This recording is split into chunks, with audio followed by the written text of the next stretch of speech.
Good afternoon. I will convene the afternoon session of the Board of County Commissioners meeting for Tuesday, May 7, 2024. We are here for a single item this afternoon, and it is an item from County Administration. It's discussion and action on the Charter Review Committee recommendations. At the table from staff with us is Judy Williams, Chief of Staff, Jenna Cusimano, our Economic Development Management Analyst, and our County Administrator, Steve Mokrahysky, and I believe we have representation from County Council Office online. I think I saw Steve Teal, and is Council Pettigrew with us as well? Yes, good afternoon. Thank you. Thank you. Good afternoon. I will turn this over. Steve, are you introducing the item, or are we going right to Jenna? Right to Judy and Jenna. Jenna and Judy. Great. Okay, thank you so much, Chair Trieger, Vice Chair Lovell, commissioners, attendees. Happy to have all the excitement and hubbub around the Charter Review Committee today. So just a quick overview of the agenda for today. We're going to give a brief reminder of the Charter Review Committee process that we went through for the past year and a half or so. Talk about some potential next steps that the board could decide to move forward with today, next steps after today. Today, the focus of our discussion will be on the sections that the Charter Review Committee had recommended for revision. So those were the titles and descriptions of commissioner districts, the Independent Redistricting Committee and the Charter, as well as the Charter Review Committee. And then we'll have a good chunk of time available for discussion and potential decision by the board today. So just to recap, we did go over this last week when we were talking about the sections recommended for repeal, but just for those in attendance today, October 11th, 2022, the 5 initial committee members of the Charter Review Committee were appointed by the board. In December of 2022, the outstanding 2 committee members were appointed for a total 7-member Charter Review Committee panel. From December 2022 through October of 2023, that committee met bi-monthly, engaged staff, and conducted public outreach during that time. October 11th of 2023, so last fall, the Charter Review Committee presented its final report and recommendations to the board. We subsequently held a work session with the board November 8th of 2023 to further discuss those recommendations. And then we were before you all last week to discuss the specific recommendations surrounding sections that the committee had recommended for repeal. And then today we'll be discussing the 3 sections that the committee had recommended for revision. The current Charter Review Committee's term is slated to end October 11th, 2024. Okay. I'm going to talk just a few minutes on there's several options in your board memo and that are in front of you. And so I was hoping to just clarify like what we were hoping to have a discussion on today and potential direction from the board. And then the next slide, I'm going to talk through what are the next steps, just so that everyone is clear on if we are moving forward, what do some of those next steps contain. So really, again, several options in front of you, but the questions are really, do you want to have a public hearing for all charter review recommendations moving forward before you decide anything? Do you want to have a public hearing on a select few of those revisions? You know, maybe one of the revisions out of 3 or 2 out of 3 or all of the 3? You know, are you wanting to move forward now towards a upcoming election such as November 2024, or in another election or no election at all? And then finally, if there is some interest, speaking to the voters pamphlet option. So while it's not a requirement, so just trying to get some direction from the board, if that is of interest, trying to think through next steps around who is on that committee to help with the voters pamphlet explanatory statements.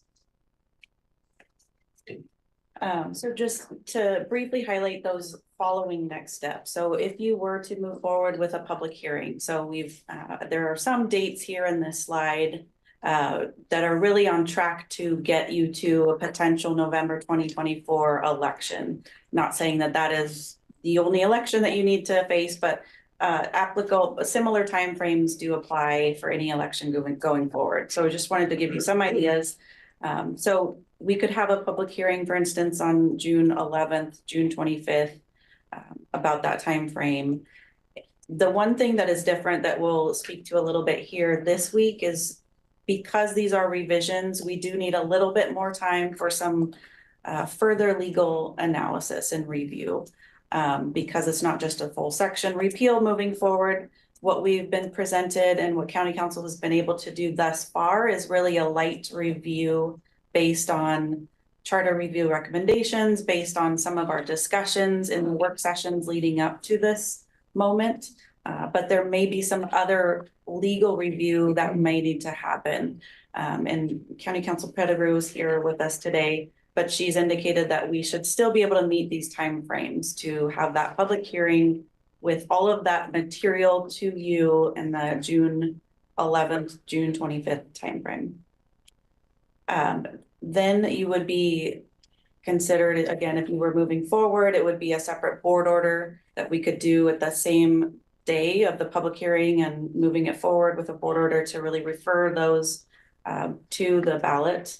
A separate board order if there was interest to do a voter's pamphlet and deciding who would be working on the pamphlets and identifying those members. And that would be around the June 25th, July 29th timeframe. And then ballot titles are due to elections August 16th. Voter pamphlet deadline August 27th. And then our final measure filing form, the 801 form, is due September 5th. So these are the dates that we're tracking if the board has direction to move forward. So just wanted to present to you what that looks like. And I'll turn it back over to Jenna to walk through the recommendations from the chart. And so for this, I would look to you, Chair or Board, for guidance on how you want to engage with this discussion. I can go through all three sections recommended for revision, walking through the current language within the charter, and then speaking to the proposed revisions that the Charter Review Committee had, or if you want to take each section recommended for revision each on its own and have discussion. Can you, I know there were 3 repeal that we discussed last week. How many? 3 There are revisions. 3 So revisions? there's 3 of each. I think personally, unless there's strong feeling otherwise, with my colleagues, a very brief overview of all 3. So we just get the full picture and then dive back and go one off for conversation and clarification and so on. And before you do, I just want to acknowledge and thank having so many folks. It feels like more people here when we're in this room than if we're down in Harris Hall. But still, it's great to have turnout and so much engagement. And for anyone watching this online, real time or in the future, we did have some public comment on this item in the morning. We only take public comment generally at our morning session.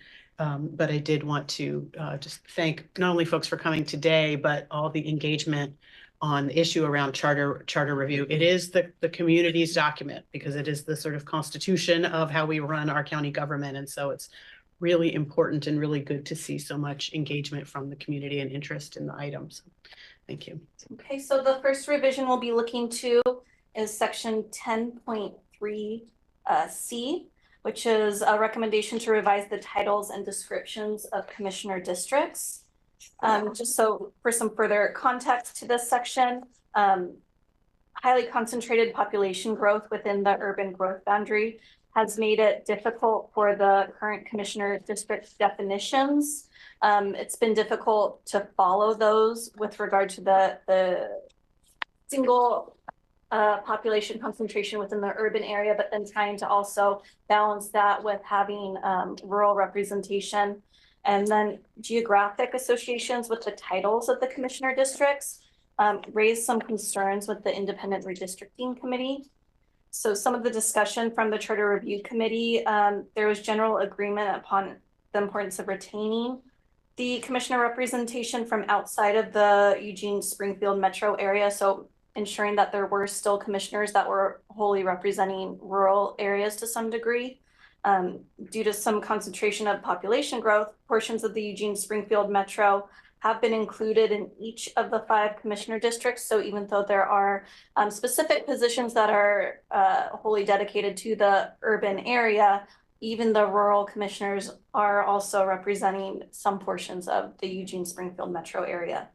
The Charter Review Committee also heard from community members who were confused about the naming conventions of the commissioner district, again, with just those complications with how the population is so concentrated within the metro area, and then how to make it so that the commissioners were equally representing a similar amount of population while also trying to tie that back to the names of those commissioner districts. So just for visual reference as to how it currently looks within the county charter, that top half.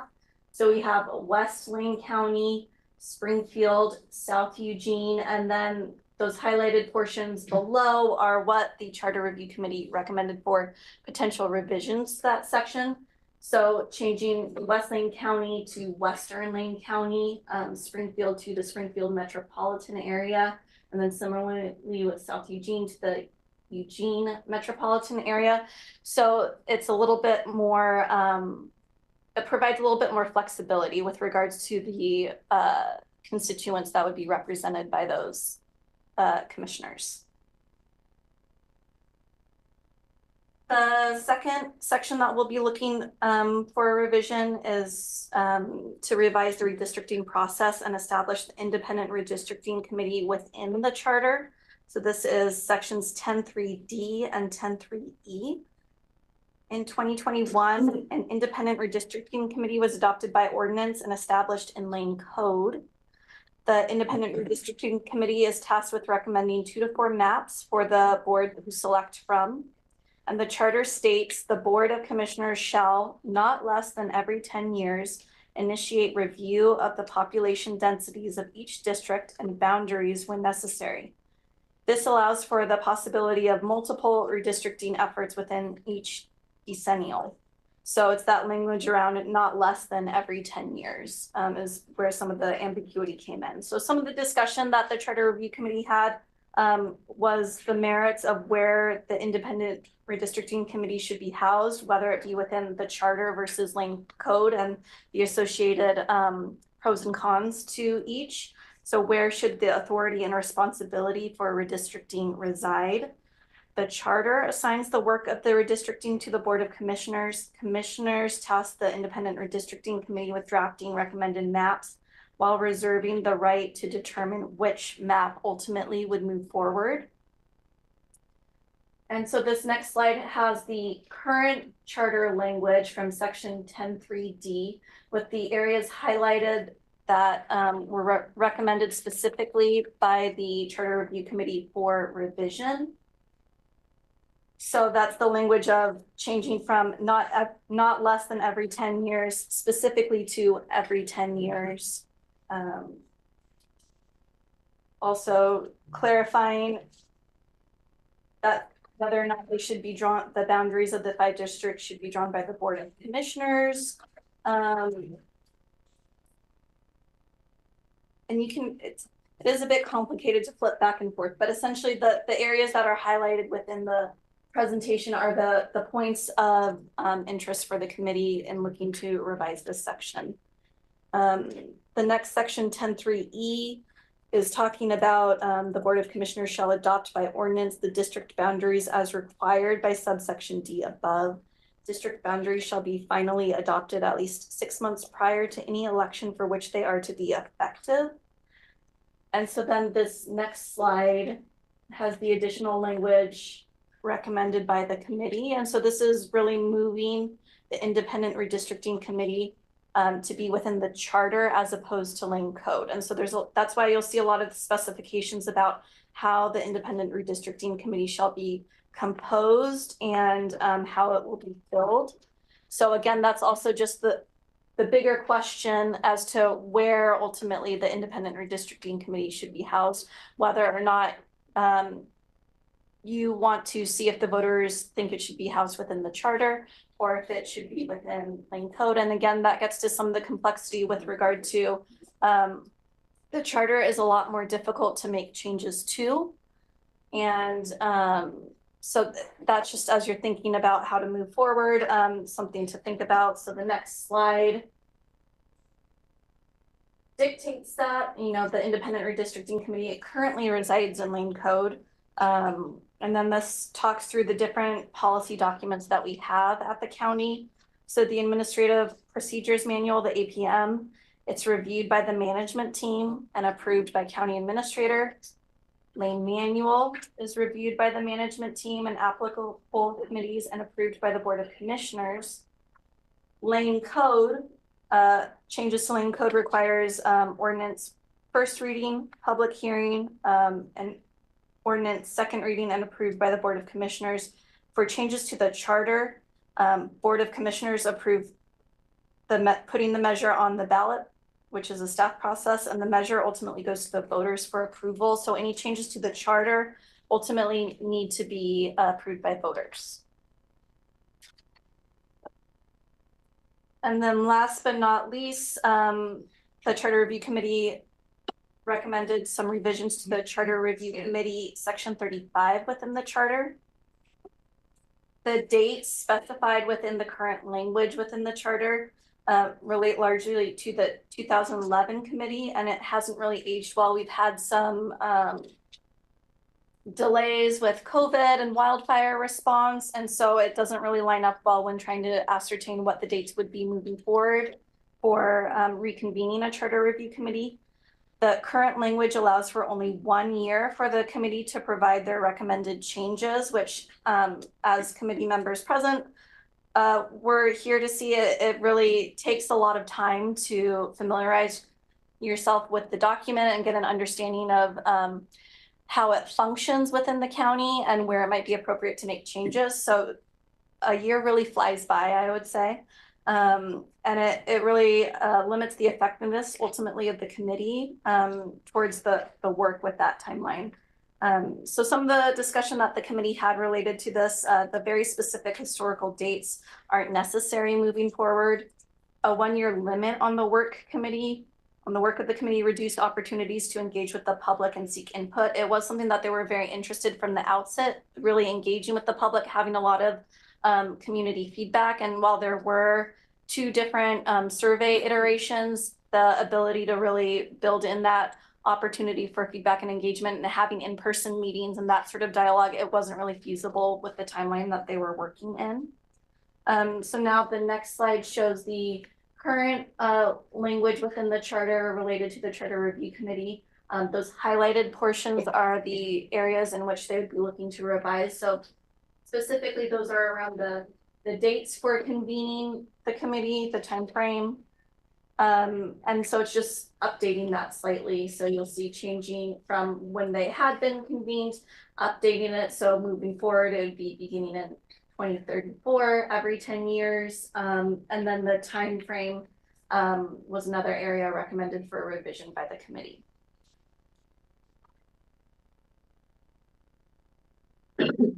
So this ends our summary of the 3, and again, just kind of directing where we're hoping to get the discussion today and potential direction for you. There are, we spoke to there's 3 motions in your packet. If you were interested in moving any of those forward, we were hoping that they could be individually addressed in an individual motion basis. Mm-hmm.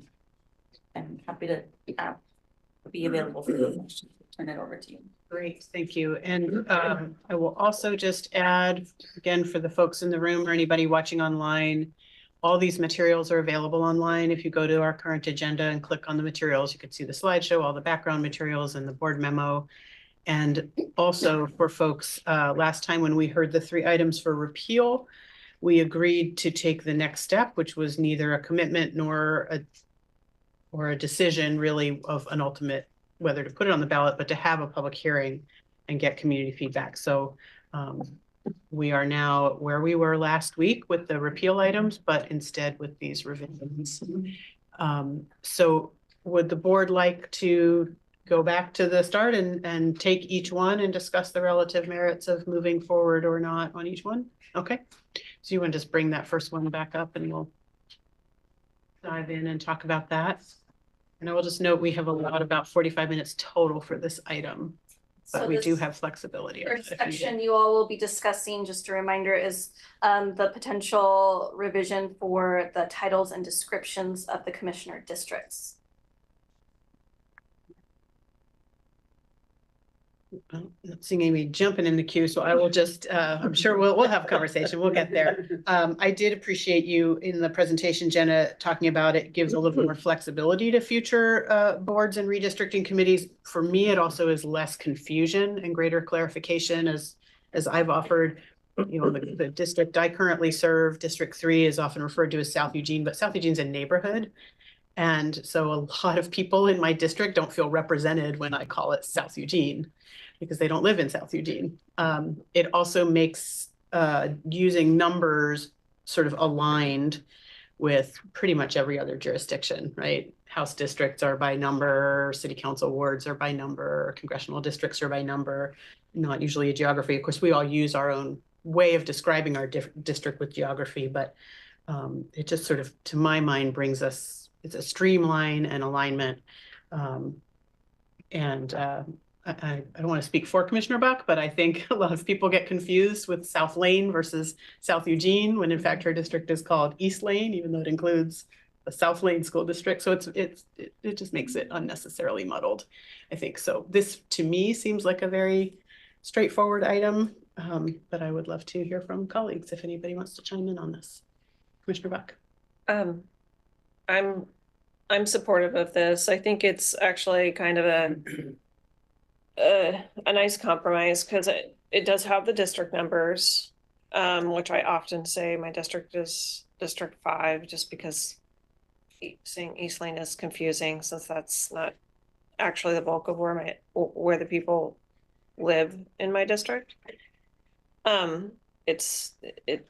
got north, east, south, and west all in District 5, but I like the fact that it also goes into generally comprised of, and I'm assuming what District 5 would say, Eastern Lane County, as a counter to Western Lane County. Even though it's not listed here. And I think that will be it will be much more helpful for trying to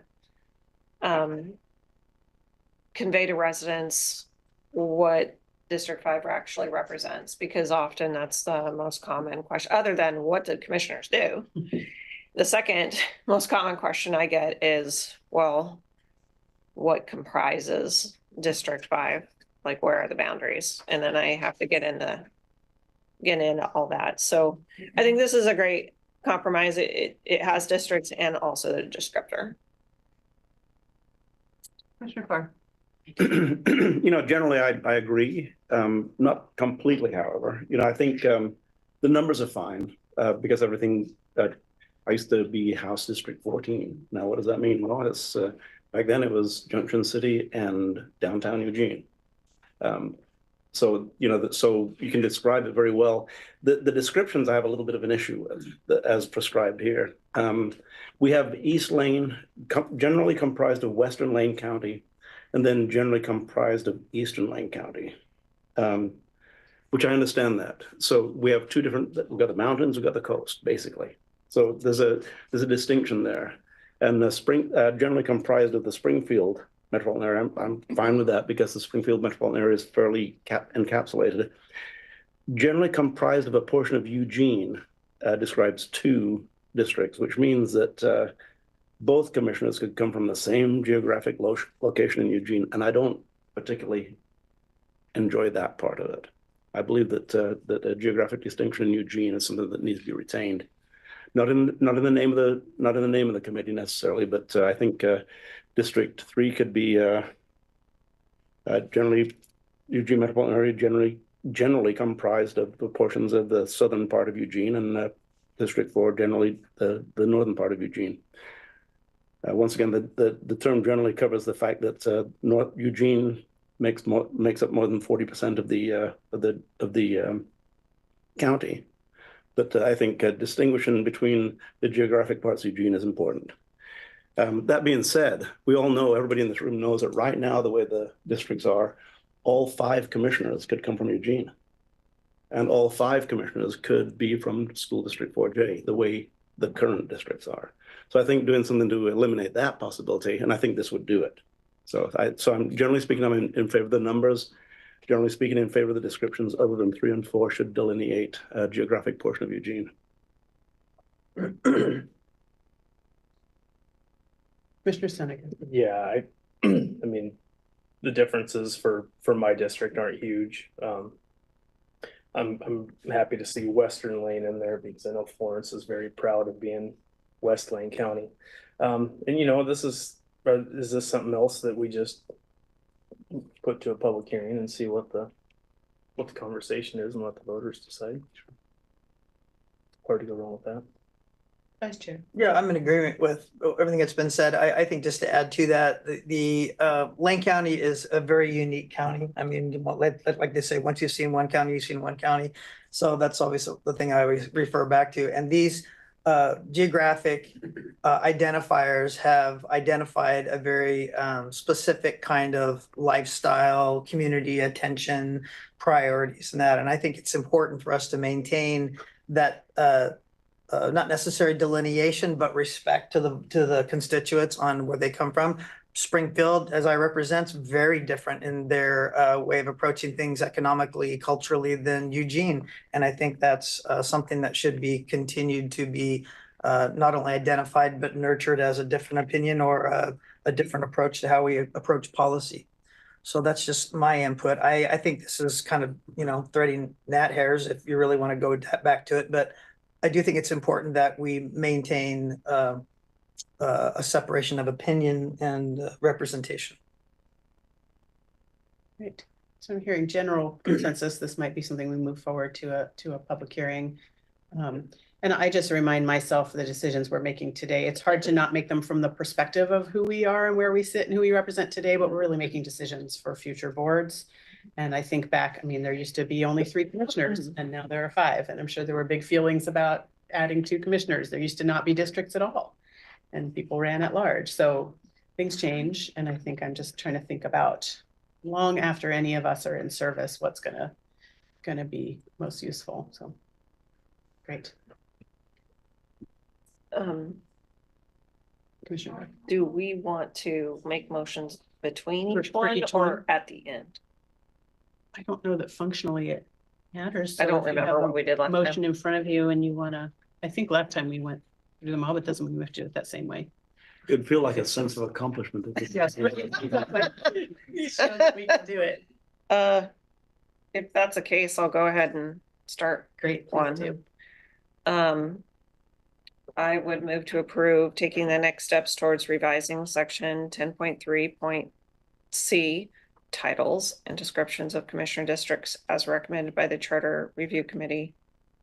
And maybe I could add with a public hearing. Isn't that, That would be great. I think the Make it part of the motion. we're moving forward and you have options of a public hearing that are not, it's not required that you do one, but that is what you chose to do last week. So as long as we know, yeah.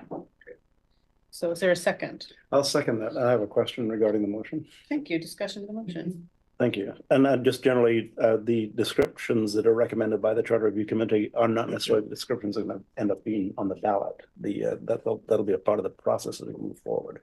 So. I think that's right. County Council, did you hear that question? And do you have anything to say before we move ahead on any more discussion on this motion or a vote? That is my understanding. I mean, certainly the subject to the public hearing and discussion, this language could be modified or otherwise changed. Yep. So yes, I would agree with that statement. Great, thank you. Any other discussion of the motion?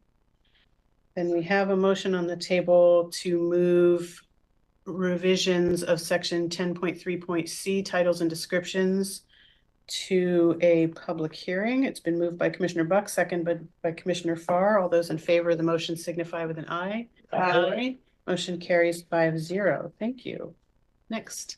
The next section up for discussion is to revise the redistricting process and establish the independent redistricting committee within the charter. This is sections 10.3.d and 10.3.e.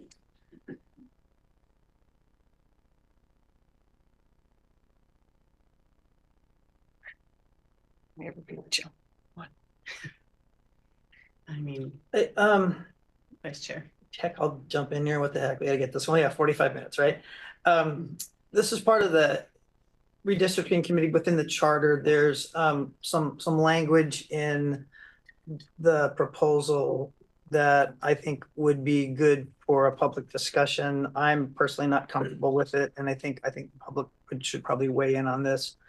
And I think the second part of that layered question was the redistricting process. And I've got a couple of questions that maybe hopefully Council Pettigrew would help us with.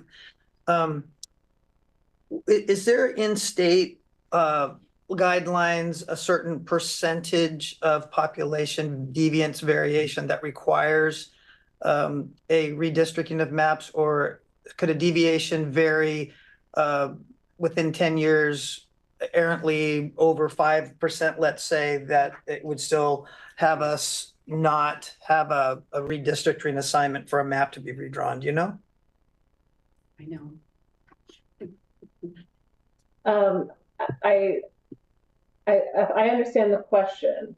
With regard to the obligation of the county where there is a particular deviation, would that compel necessarily that redistricting, or could that time lapse if that deviation does not arise? Is that Vice Chair's question? Well, I guess the reason I'm asking that question, Council, is the way that was redistricting was handled last time. The most deviant population variance was from North Eugene at 5.5%, and South was at +2%, and the other three districts were at a negative percentile. So my question more specifically is, at what point with this change in the language is there going to be a requirement for future boards every 10 years to redraw maps, or is it going to be contingent on a certain variation of population that would require it, so whereas some years it may not require it?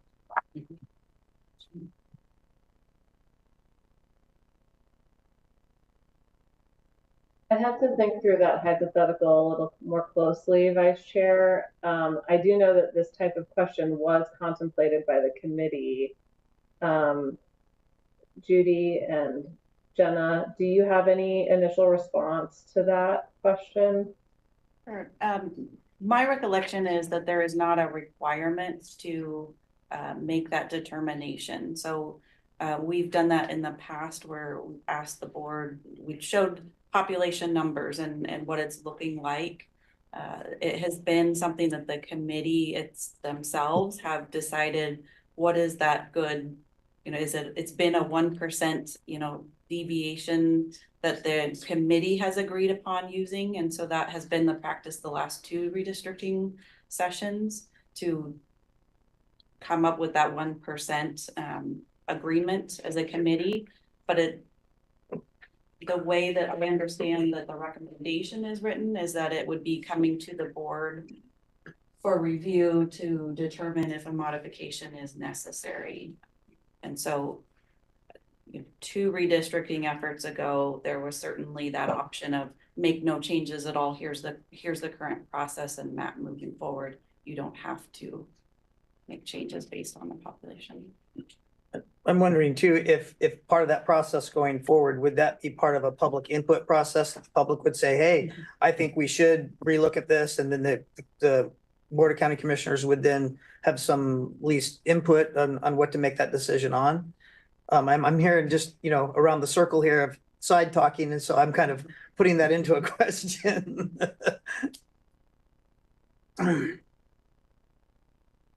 I just say, should we move forward? I'd really like a public hearing to flesh those out too. Because there's nuances within this one and the next item that I think we have to talk about. Yeah. I'm ready to make a motion if you're ready, Chair. Commissioner Farr? Just part of that, I'd like to point out, and as Commissioner Buck said, there are nuances that need to be worked through. The motion is generally to move forward with the next step so we can get on the November ballot if that's the ultimate determination with a June 4th or 5th, 4th or 20th. Thank you. All right.